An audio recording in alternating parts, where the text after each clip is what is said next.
In this video, I'm going to cover e-commerce PPC scaling and how you can figure out how big you can go with Google Ads. Hey, I'm Daryl from Big Flare, and I've been scaling e-commerce stores with PPC for over a decade now. Today, I'll show you the mindset that is pervasive in the e-commerce industry that is actually wrong when it comes to Google Ads. I'll show you how to think correctly about scaling e-commerce PPC, and also how to figure out what scale you can potentially achieve with Google Ads. If your scalability on Google Ads does not meet the goals you've set for it, then later on I'll show you what you can do about that and what additional avenues to take. Now, before I dive into the rest of the video, please like, comment, and subscribe if you'd like to see more stuff like this. I aim to publish at least 3 videos per month and to help marketers just like you to succeed. So if that sounds like your cup of tea, then whack that subscribe button now. All right, so onwards and upwards with the rest of the video, let's get into it. As I alluded to earlier, there's this all-pervasive mindset in the e-commerce world that goes something like this. To scale to the moon, all I have to do is first figure out how to spend $1 and make back $3 on advertising. Then all I need to do is raise my budgets and spend $1 million and I'll make $3 million, yay! This mindset probably comes from some of those famous high-growth e-commerce brands in the industry. For example, there's been lots of talk of brands like Purple Mattress, who famously spend a lot on YouTube ads and created a high-growth company off the back of it. Purple Mattress spent around $224 million on ads last year and grew to $650 million in revenue in that time. A lot of us have heard about them because of this, and if you haven't heard specifically about them and their meteoric rise, I'm sure there are a bunch of other stores whose dizzying ad spend budgets you have heard about. We all like a big case study with big numbers attached to it. It gives us hope and inspiration and a path to success to follow. And there's something incredibly appealing about these high ad spend e-commerce case studies because it almost makes it sound easy to recreate their success. They scaled their ad spend budget, they succeeded, so all I have to do is the same, right? That's how the thinking might go. There is some truth to this mindset, however, it doesn't exactly work for every business and every ad platform. And I'm here to tell you that if you're focused on search and shopping on Google Ads, the mindset just does not work for you in this situation.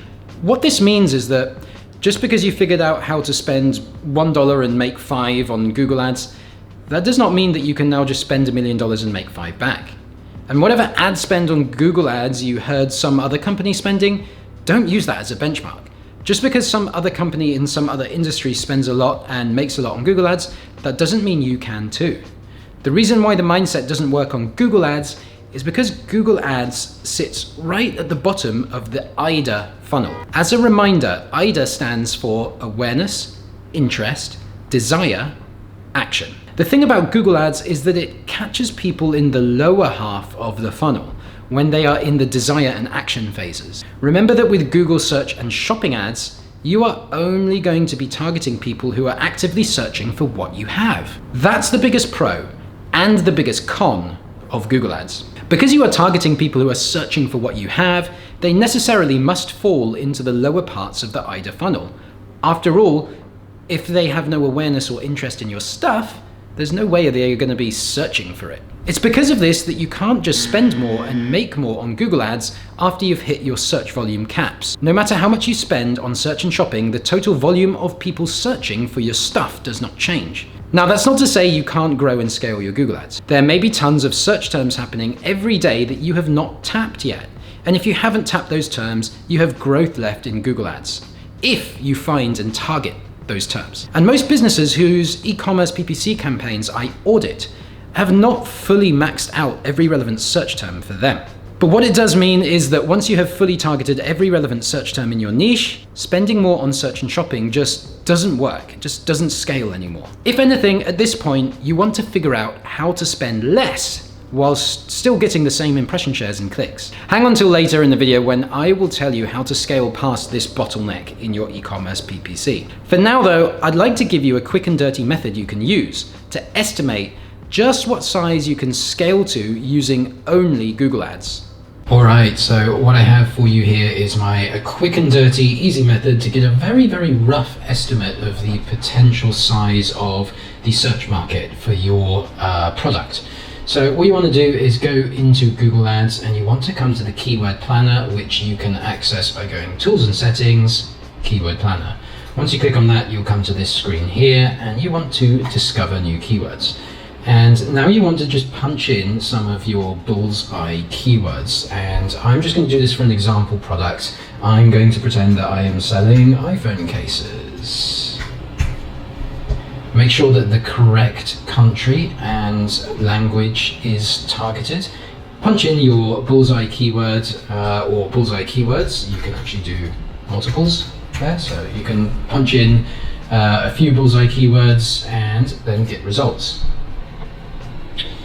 Now, once you are here, you are going to see some stuff from Google. It's going to show you the average monthly search volume for the keywords you punched in, and it's going to give you a lot of additional keyword ideas. You can see here, this is just the first 10 out of 4,500. And you can now use this to start adding keyword ideas to your plan. So like what you want to do now is you want to look here at keywords that are relevant and have decent search volume. Normally I'd start, ideally you want to see like 1,000 or more average monthly searches. I'd probably go as low as like 100 plus, anything that where a keyword looks relevant for you with 100 plus average monthly searches, just add it, okay? So to add it, you do this. You've selected the keyword and now you want to add it to your plan. So once you do that, it starts creating a keyword plan. So you want to go down this list and you want to just add everything that seems relevant to you. Now you could, like, there's 4,500 keywords here. Like, you could spend way too long doing this, especially if you look at all those small keywords that don't get a lot of traffic. So like, try and balance your time a bit here. There's no point in spending days doing this because we're just really just trying to get a rough sample size of the market. So I might go, yeah, and I might go, oh, I don't have that case, so skip that, but I do have that case. So on and so forth. Try and get most of the decent volume relevant keywords for you. And what I'm going to do now is, oh, actually before I do that, I'll just show you one other thing. If you click refine keywords as well to help you with your filtering, Google has some sort of auto refine keyword options available here, so you can specify whether you want whether you're targeting a specific brand or whether you're just targeting non-brands. So let's say I'm just targeting non-brands and I'm going to put that filter on. Okay, takes a little while to think.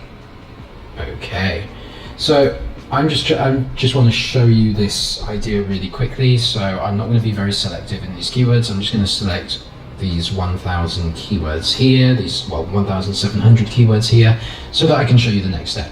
So go through this, select all the decent keywords for you. Also, you can get new seed keyword ideas here. So if you see something here, like best or smartphone, like let's say I saw this word here, I could search for that word as well. Let's get rid of these ones. So you don't have to just stick with the first bullseye keywords that you plugged in. You can also use this list down here and these suggestions here to start looking for additional search terms and just try and grab everything that's relevant for you. So like maybe this one was relevant for me because it's popular iPhone cases, so I'll add that. And once you've finished adding keywords from the keyword plan area or from the keyword ideas area, now you're ready to start creating a forecast. So let's go over to forecast. Now what I like to do on forecast is to change the bid strategy from maximize clicks to manual CPC. Once again, make sure you're targeting the right country and language, and check the date range. It's normally going to do predictions for the month ahead, but if you want to change that, you can do a custom date range, or you can do like next quarter is sometimes useful to look at.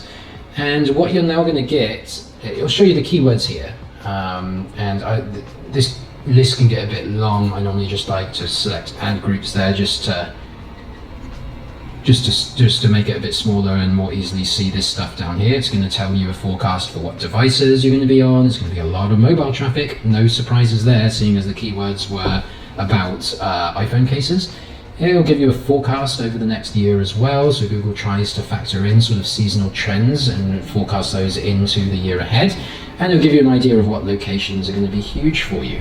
But the most interesting part is going to be up here. So it's telling me that if I target those keywords and if I bid 44 cents cost per click, I could be looking at spending around 14k per month or 14k in November and getting about 45,000 clicks for that. And now where it can get even more interesting is if you add in some conversion metrics. So let's say I know my site is converting at 3.5%. And let's say I know my average order value at the moment is sitting around $40. I sell pretty upmarket iPhone cases. Once you save that, Google's going to give you a bunch more interesting stats. So if we assume a conversion rate of 3.5 and a value per conversion of $40, that then we're going to hit around our 14k spend would hit around a 65k conversion value or revenue at a ROAS of 4.5. So you play with this tool and you can play with the keyword ideas section, add keywords to your plan, subtract keywords from your plan. Once the keywords are in your plan, then you can start just projecting out, okay, like if I bid, what happens if I bid $1? I'm going to bid a fair bit higher. Bidding $1 could get me 130,000 clicks in November, and my ROAS is going to come down. I'm going to spend more at 95k. I'm going to get a conversion value of 190k. Now this is a forecast tool, this is not accurate. In the real world, when we run this, the search volumes that we get are not going to exactly match Google's prediction. Google tries to do the best job they can at predicting search volume, but no one can predict the future, not even Google, unfortunately. And then of course, search volumes will be different. Like your max CPC might be different, and then your conversion rate and value per conversion could be different as well. All of this could be different, right? So this is not to say this is definitely what's going to happen, but this just gives you an idea of the order of magnitude we're looking at, right? Like, so if I was going to go into the iPhone cases market on Google, I know that, I'm going to be looking at somewhere in the region of, 100k spend or 200k revenue. If I'm bidding this much, if I've got these kind of metrics, if I'm targeting those keywords. So this gives me an idea that that's the size I'm looking at. I'm not looking at spending 1k and making 3k. No, this is going to be more in the sort of much higher order of magnitude than that. So don't rely on this too closely. It's the real world data is going to be quite widely different, but it just gives you a flavor. It gives you an idea of the capacity for the market. Of course, Google Ads is not the only e-commerce PPC platform out there. And so if you are close to or already at your Google Ads scaling limit, that's when you need to start looking to some of those other platforms. Specifically, you want to look for platforms that allow you to target people at the top of the IDA funnel, at the awareness phase. Finding channels like this and then using them effectively will have the knock-on effect of bringing more people into the lower stages of the funnel.